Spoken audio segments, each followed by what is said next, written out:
प्यारे बच्चों नमस्कार। इस वीडियो लेक्चर में हम 10वीं कक्षा के गणित का 10वां चैप्टर पढ़ेंगे जिसका नाम है वृत्त। आइए इस चैप्टर की शुरुआत हम एक चित्र के माध्यम से करते हैं कि देखिए मैं यहाँ पर एक चित्र ड्रा कर रहा हूँ। इस चित्र में देखिए मैंने एक ये वृत्त ड्रा किया है और एक ये सीधी रेखा ड्रा की। ओके, अब देखिए कि ये वृत्त और ये सीधी रेखा आपस में किसी भी बिंदु पर प्रतिच्छेद नहीं कर रही है, तो ये रेखा जो है ये इस वृत्त के रिफरेंस में इसके सापेक्ष में क्या कहलाएगी? अप्रतिच्छेदी रेखा कहलाती है। अप्रतिच्छेदी रेखा। ओके, अब मैं एक दूसरा चित्र बना रहा हूं कि यहां पर देखिए कि हमारे पास एक वृत्त है और ये एक रेखा है।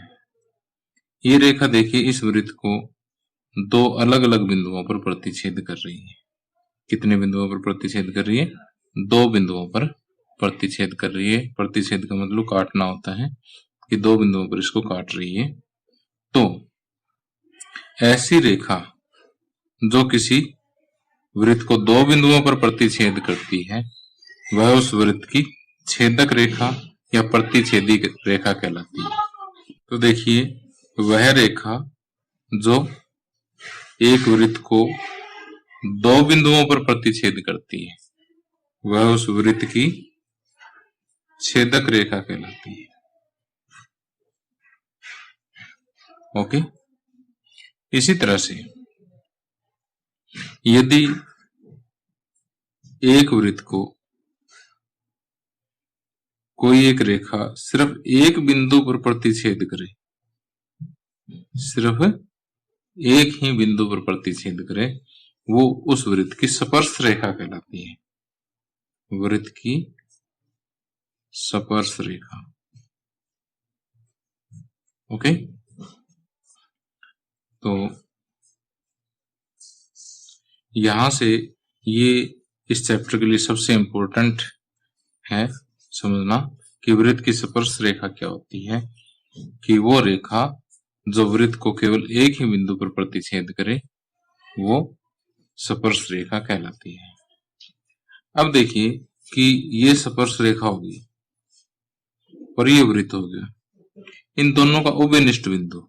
उभयनिष्ठ बिंदु का मतलब है कि एक ऐसा बिंदु जो स्पर्श रेखा पर भी हो और वृत्त पर भी हो, उस बिंदु को हम स्पर्श बिंदु कहते हैं। स्पर्श बिंदु कहते हैं।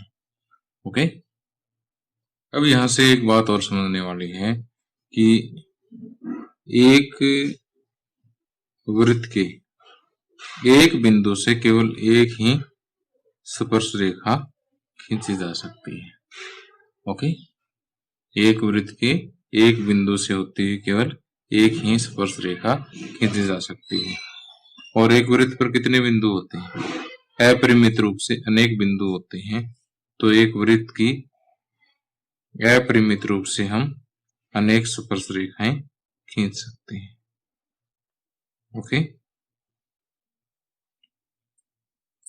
अब आइए एक थ्योरम करते हैं।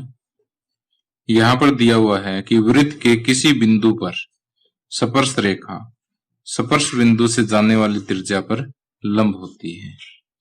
अब चित्र के माध्यम से इस स्टेटमेंट को समझिए कि वृत्त के किसी बिंदु पर, ये वृत्त है, इसके किसी बिंदु पर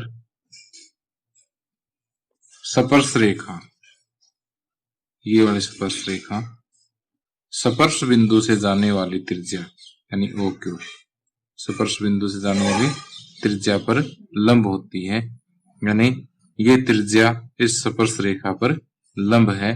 ये चीज हमें सिद्ध करनी है। अब देखिए यहां पर हमें दिया क्या है, यहां O वृत्त का केंद्र है तथा XY बिंदु P पर एक स्पर्श रेखा है।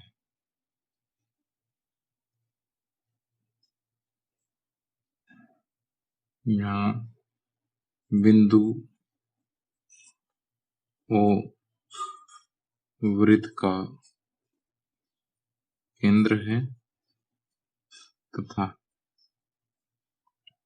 रेखा XY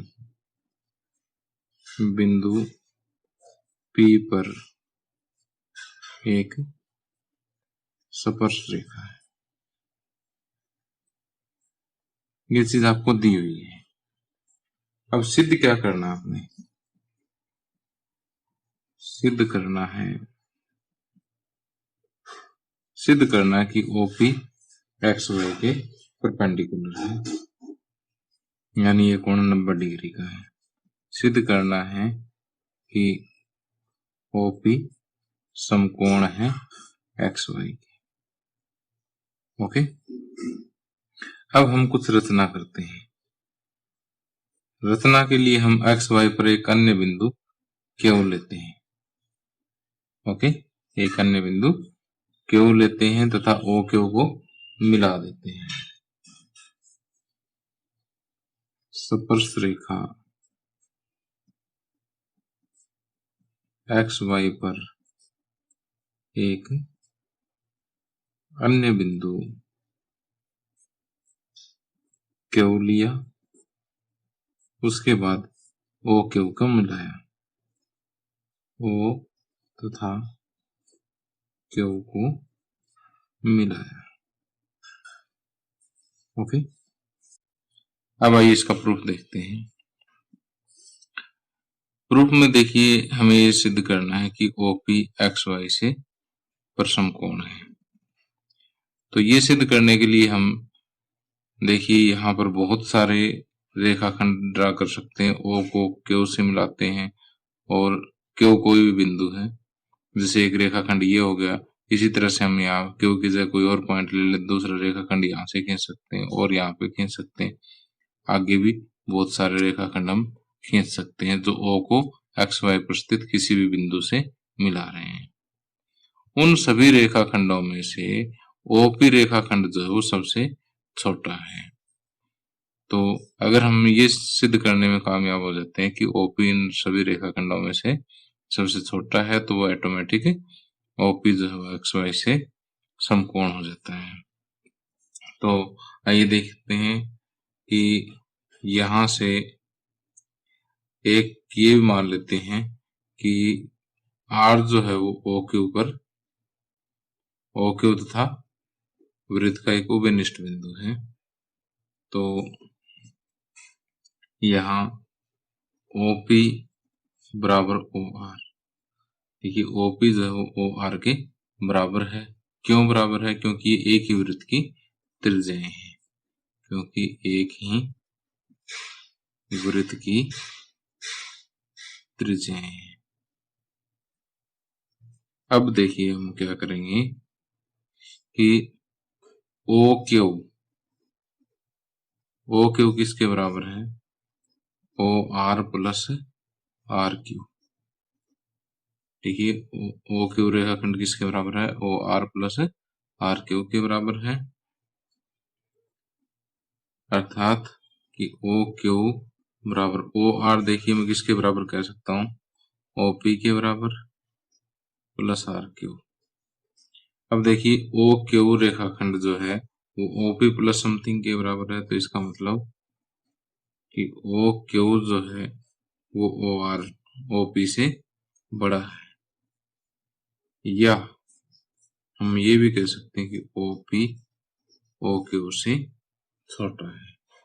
अब क्यों हमने कहा कि कोई भी बिंदु है, इसका मतलब OP जो है वो सबसे छोटा डिस्टेंस है, सबसे छोटा सेगमेंट है या सबसे छोटा रेखाखंड है।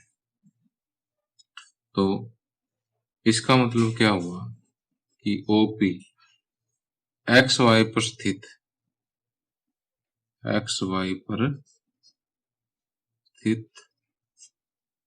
किसी भी बिंदु